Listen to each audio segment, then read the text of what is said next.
Well, you've just run a fantastic session for Transforming Self and World, and it was called Seeing with New Eyes, based on Joanna Macy's work. Can you tell us a bit about the workshop, why you chose that workshop?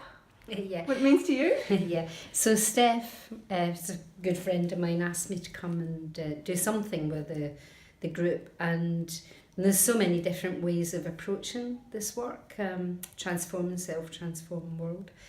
But I thought it would be quite good to do something specifically around opening perspectives and literally trying to see with new eyes, because one of the things that I think is really dangerous in our world at the moment is that there's such polarisation, whether it's over political events, whether it's over, world events, whether it's over people's response to the climate emergency. There seems to be very strongly held opinions, and they're held in opposition quite often. And I think one of the things that Buddhists can offer is a value of solidarity, where using, for example, the practice of metta, the practice of loving kindness, we can learn how to continue to love even those whose opinions and values are held very differently from our own. So that seems very relevant at the moment. Here in Britain, we've got Brexit really dividing communities, even dividing families. People feeling very strongly about it, feeling betrayed in all sorts of different ways. But if we think even globally, think about America, which at the moment I think is also an extraordinarily and dangerously polarised society. Over Europe, we've seen the rise of far-right groups in countries which were known initially for being very socially liberal.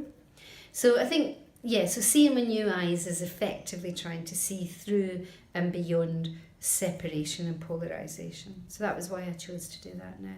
Something I feel very strongly about. So it's sort of looking beyond self-interest, isn't it? Which can cause pain not to just you, but to others. And sort of can perpetuate problems, I guess. Yes, of course.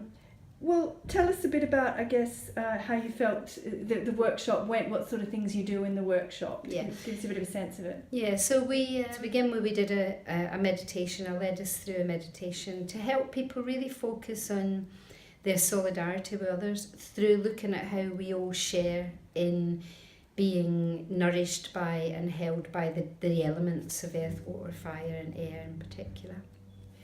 So we started with that and then moved into an exercise where people were asked to share with a partner their views and opinions on something, first from their own perspective and then from various other perspectives.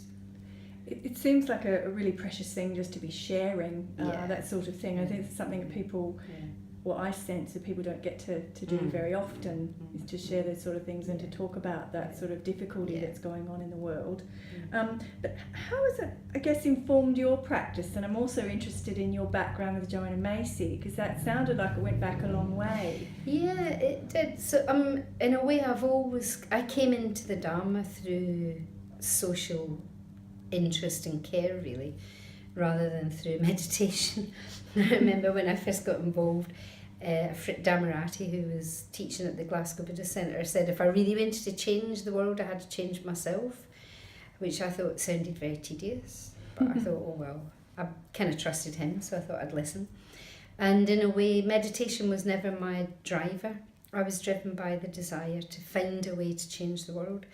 And what I came across when I met the Dharma and I met Buddhism was values that I think are universal values: kindness and clarity and compassion and solidarity. It's a very strong one for me, really. And so I became a Buddhist a long time ago. I've been a Buddhist since I was in my mid-20s. I think I was 25 when I first came across the Dharma. So I kind of made choices which meant I put myself into a Dharma life rather than, say, I fall on a more obvious political path. But I've always been very keen on my practice having some social expression. I worked as a therapist in the HIV and AIDS world for a long time. Various other ways that for me have been important to express my Buddhist values. With Joanna Macy, I met Joanna a long time ago, probably, I can't even remember what year it was in the 90s sometime. And I'd heard her give talks a couple of times. But I actually mainly met her the first time I really got to know her was doing a workshop in Barcelona. And as it turned out, the person who was going to translate for her got ill, and I ended up doing some translation, and particularly translating her one-on-one interviews with people, which was very interesting. So felt like I did get to know her a bit. And since then, I have done a number of other workshops with her in the States and here in the UK.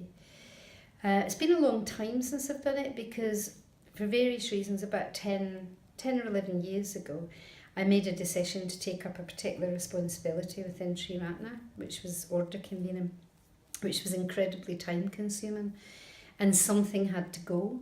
So I stopped doing that kind of workshop. I've always kept little bits alive, and many of the retreats that I've led have had that aspect to them, but I haven't really explored more the work that reconnects, and I haven't had contact with Joanna Macy for quite a long time. Interestingly, I was thinking I might get in contact with her again. Just recently I was thinking that she's getting on, and just be good to let her know that I'm doing this work again. She was very keen. I think what she was interested in with myself and a few others from Triratna was how to bring the Dharma and the activism more closely together, because she works more generally with activists than she does with Buddhists. So some of the ways I've worked with her stuff is I've probably taken them into a more specifically Buddhist context. I mean, there's nothing that's incompatible, but some of them I've made more explicitly Buddhist, with her blessing. So.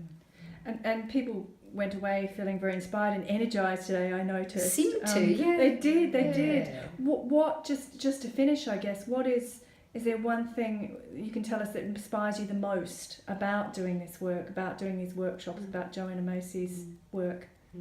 Well, just before I say that, I was interested looking around while the workshop was happening, particularly in the exercise where people were communicating with each other, that somebody said it at the end, they felt very tender. And I could see that actually, so I felt that there was a sense, I saw some tears a few times in the room. There was quite a lot of giggling and laughter in the room. There was a lot of energy released, which I was really pleased to see. And I think what inspires me about the work that reconnects in a way is that releasing of energy that can sometimes become a bit blocked through either despair or a kind of an indifference almost, which seems to me like what you might call a near enemy, to use that expression, of equanimity.